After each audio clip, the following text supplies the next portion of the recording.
The UN says nearly 700 civilians have been killed in drone strikes in Sudan since January. The Nigeria police says it has arrested 50 suspected terrorists, kidnappers and armed robbers in various parts of the country. Plus, Cameroon prepares to welcome Pope Leo XIV.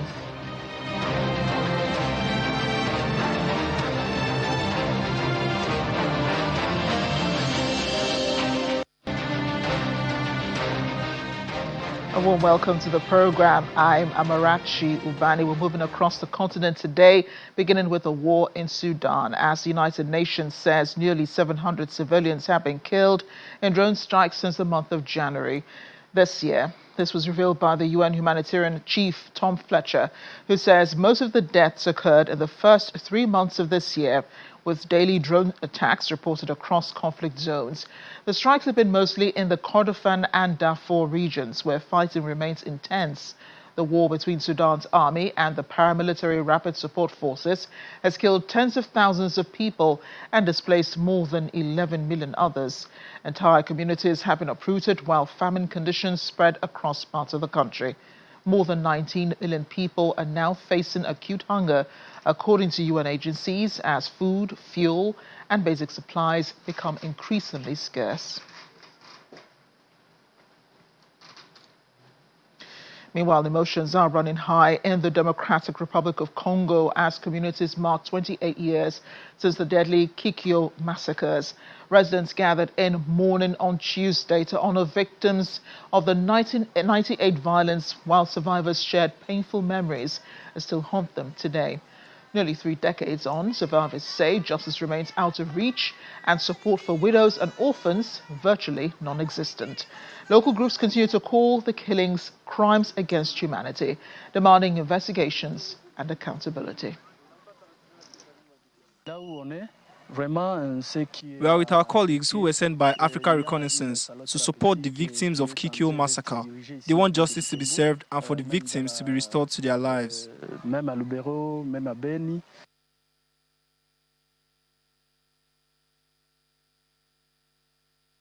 And here in Nigeria, the police says it has arrested 50 suspected terrorists, kidnappers and armed robbers in its ongoing campaign against high-profile criminality in parts of the country. A statement by the police force public relations officer Anthony Placid reveals that the police also recovered high-grade weapons, including an anti-aircraft launcher and 17 rifles during the crackdown.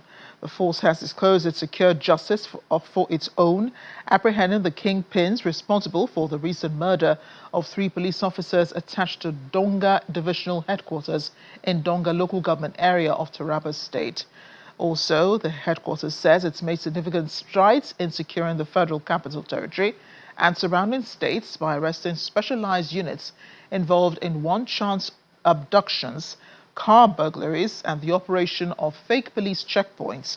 These arrests, according to Mr. Placid, have not only removed dangerous individuals from the streets, but have also led to the recovery of stolen property and operational assets used to terrorize unsuspecting citizens. Efforts are now underway to apprehend the gang leader, identified as Janari, and other members of the syndicate with additional weaponry. Our attention still on Nigeria, but on the Nigerians in Diaspora Commission chairman, Mrs. Abike Dabiri-Erewa, who's assuring Nigerians abroad and international investors the country is ready and open for investment. She was sharing the message at a high-level diaspora investment event in Silicon Valley, the United States, ahead of the African Diaspora Investment Symposium 2026. She emphasized a renewed push to harness diaspora talent, capital, and global networks to drive economic growth and innovation. The initiative is set to align with President Bola Tinubu's Renewed Hope agenda, aimed at boosting investor confidence and strengthening international relationships. So an update on the death of American influencer Ashley Robinson, who died mysteriously on the Tanzanian island of Zanzibar. Authorities are now holding on to the passport of her partner, 45-year-old Joe McCann. who are considering him a possible witness in the case. No arrest has been made, and the police had previously said he was not a suspect. They told the media the 31-year-old Robinson had attempted to take her own life. Her family in the United States does not believe the account and are seeking answers. Her family said in a statement on Sunday Robinson was found unconscious in her villa and taken to hospital, where her death was confirmed hours later. Robinson had celebrated her birthday and had gotten engaged during the trip, and then she was gone. According to her mother, Yolanda Endres, her parents said they heard from McCann 11 hours after the incident that supposedly led to Robinson's death, and not with a lot of detail. They were later told by Zuri Zanzibar, the hotel where the couple had been staying, that she had died. South Africa's appointed veteran politician Rolf Meyer as the country's new ambassador to the United States. The presidency confirmed that Meyer, a key figure in South Africa's transition from apartheid to democracy, will take up the post once formalities are completed in Washington. The 78-year-old is widely respected for his role as chief negotiator for the former ruling National Party. During the early 1990s, talks that led to the end of apartheid and the country's first democratic elections in 1994. His appointment comes at a delicate time in relations with the administration of President Donald Trump.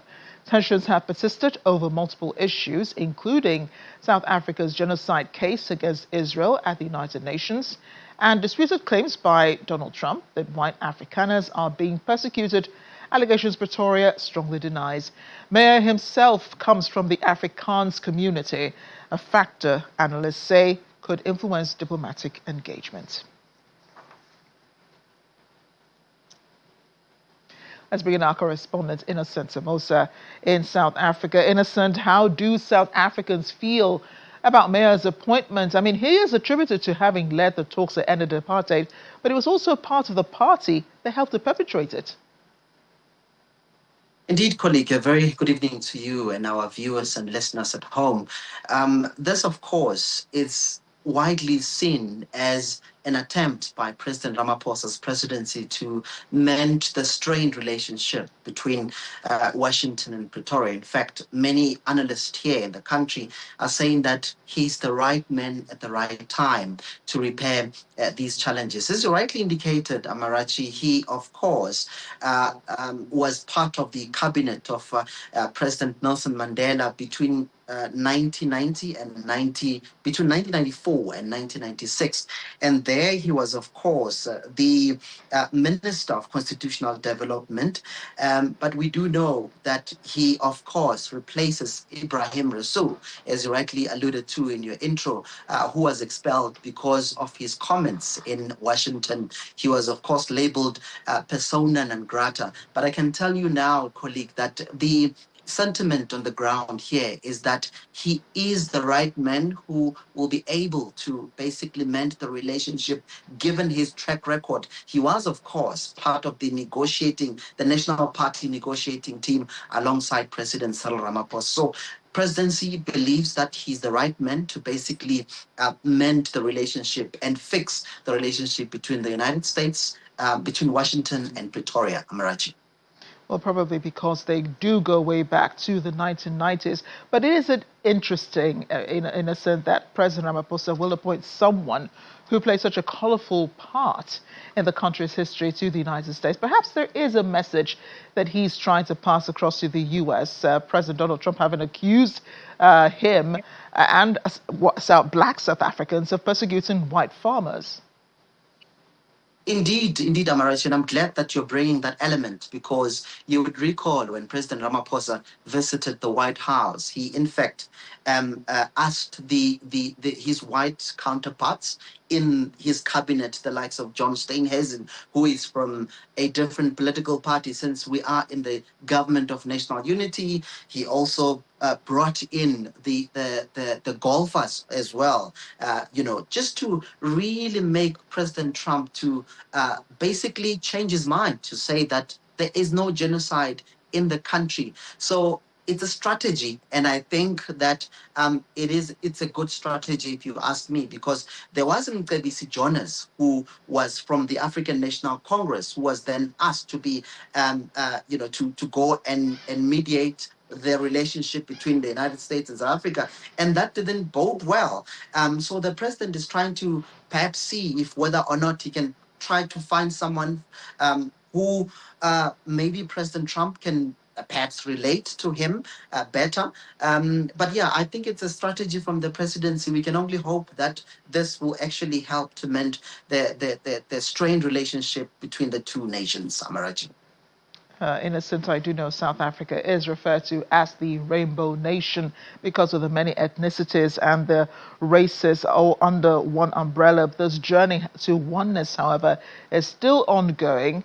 How has that impacted on political and diplomatic appointments?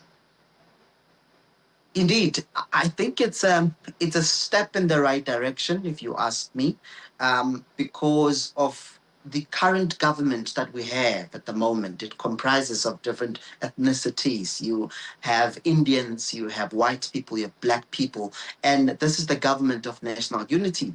But again, going back to your question, it's still a long way, but it's a step in the right direction. Yes, the wounds of apartheid still persist there. In fact, there was the question around whether or not South Africa is ready for a white president, and this came at the back of the election of, the Democratic Alliance that is in the government of national unity with the ANC. They had a federal election over the weekend where Jordan Hill Lewis emerged as the president of the party, and people were asking themselves whether or not, because that was the biggest federal federal meeting of the Democratic Alliance, and people were asking themselves whether or not the country is ready for a white president. And many people are saying that, well, if the person can get the job done, why not? Because the country has to grow. People need to get employment. We need to grow the country, this GDP. We need to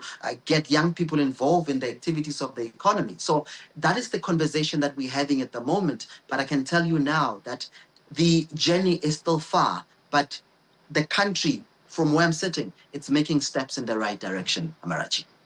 Well, you've been great at answering my questions, Innocent. So here's the final one.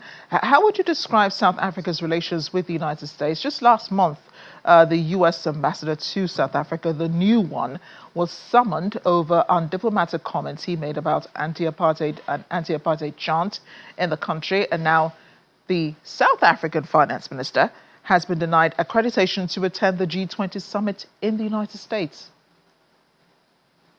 Yeah, that's very confusing. In fact, we getting different messaging. There's a bit of dichotomy between here on the ground. If you ask me, in Pretoria, the new ambassador made it clear that he's here to mend the relationship, and Washington then decide to not grant South African ministers the accreditation to attend the G20.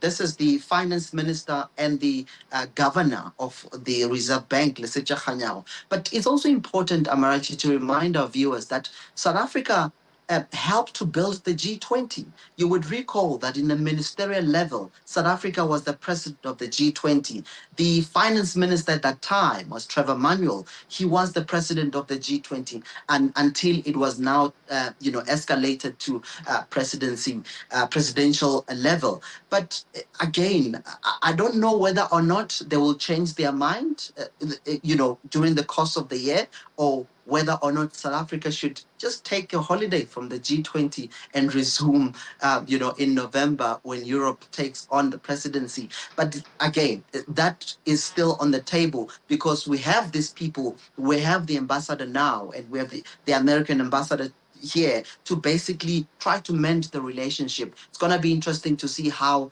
this one plays out. It's important that these countries do coexist, given the fact that we do have AGOA, we do have many companies that are operating here in South Africa that needs to basically continue with the relations between the two countries. So yeah, it's going to be interesting to see whether or not America will change their mind and grant South African delegates to attend the G20 this year, Amarachi. Yeah, it all sounds really confusing right now. Innocent, thanks again for the explainer on most of the issues. Thank you, colleague. We're off on a short break. Still ahead on Network Africa. Ahead of Pope Leo's visit, Cameroonians are ready with their T-shirts and fabrics all bearing his image. We'll see that in a moment. Stay with us.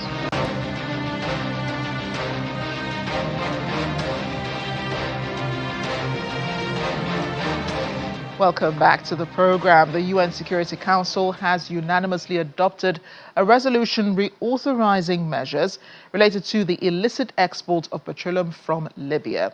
A draft text, which was authorized by the UK, the penholder on Libya, also renews the mandate of the panel of experts of the 1970 Libya Sanctions Committee. British Ambassador James Kariuki told the Council today's resolution underscores this Council's commitment to peace and security in Libya and to protecting the interests of the Libyan people, as it strengthens measures to counter illicit oil exports, ensuring concerted international action against oil smuggling in Libya. Through the Resolution 2146, the Council authorized member states to inspect on the high seas vessels designated by the 1970 Libya Sanctions Committee for facilitating the illicit export of petroleum from Libya. Today's resolution underscores this Council's commitment to peace and security in Libya and to protecting the interests of the Libyan people. It strengthens measures to counter illicit oil exports, ensuring concerted international action against oil smuggling in Libya. The UK looks forward to further engagement with Council members to consider how measures might also be applied to regional organisations. This resolution also enables the Libyan Investment Authority to transfer the role of global custodian under committee oversight, while maintaining the asset freeze and safeguarding these assets for the future benefits of the Libyan people. It also supports a comprehensive audit of the Libyan Investment Authority's frozen assets, including through cooperation with member states and financial institutions.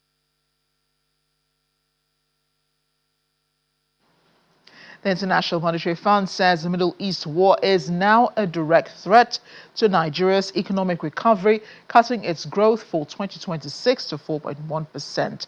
With growth cut, rising inflation and hikes in food prices, the fund says both the fiscal and monetary sides must align its policies to cushion its effect on the people. Our correspondent Sarah Achimugu, who is covering the spring meetings of the World Bank and International Monetary Fund, reports. The warning from the International Monetary Fund is blunt. The Middle East war is forcing a global shutdown, and sub-Saharan Africa is taking a hit. Nigeria's 2026 growth forecast has just been cut. Pre-existing vulnerabilities. The IMF says Nigeria faces a double squeeze.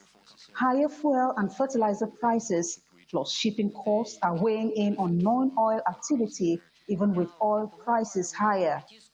The net effect is slower growth in 2026. We are seeing some downgrade of growth, and we are seeing some uptick in inflation in a number of countries in the region.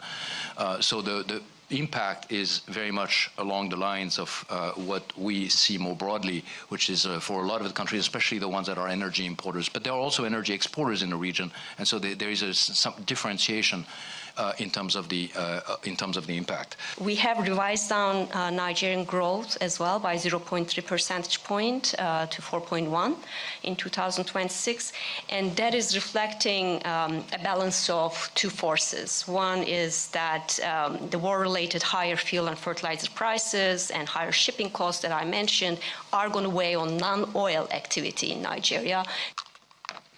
The recommendations for Nigeria and developing economies were not any different during the Global Financial Stability session. When we look at the price action remains fairly contained, right? So yes, there is a large reaction on quantities of capital flows, but the price reaction to date is fairly contained. The table is direct. Nigeria's Minister of Finance, Mr. Wale Edun, chaired the meeting of the Intergovernmental Group of 24, where he shared the group's concerns on the impact of the Middle East crisis. Global economic conditions are deteriorating, primarily due to disruptions in the supply chains, including energy markets, resulting from ongoing conflicts in the Middle East. All importing countries face increased current account pressures. Inflation may affect various sectors, undermining progress made recently, particularly on inflation. Spring meetings. The IMF has made it clear 2025 was strong for Nigeria, but the war has changed the maths. With growth caught and inflation rising, the test now is for policy alignment by both the monetary and fiscal sides.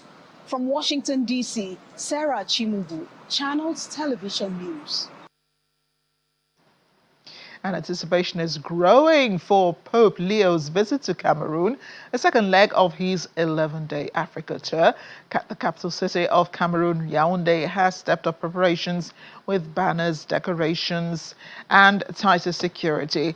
Posters and banners featuring the Pontiff and President Paul Biya are displayed in official buildings, roundabouts, and churches across the city. Devoted Catholics say the Africa's growing importance to the Catholic Church is becoming harder to ignore.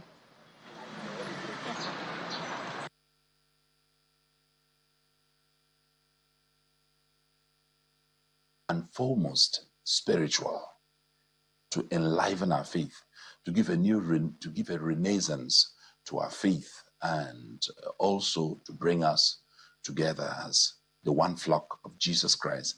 The Holy Father is coming to Cameroon first and foremost as the pastor, the supreme pontiff, successor of Peter, on whom the church, our blessed Lord Jesus Christ, promised to build his church. So he's coming to teach us, he's coming to sanctify us, and he's coming to lead us. In many ways, the visit of the Holy Father is going to touch Cameroon in a very precise way, because Cameroon is a country in need. Here in Yaoundé, we meet with the civil authorities and the entire country, if we could put it that way, and other ecclesiastical provinces, Yaoundé, Betua, and Gawa. In the northwest region and southwest region, you will meet them in Bamenda, and northwest and southwest region. The English-speaking part of the country has been through, since 2016, a brutal and horrible and shameful socio-political crisis of the so-called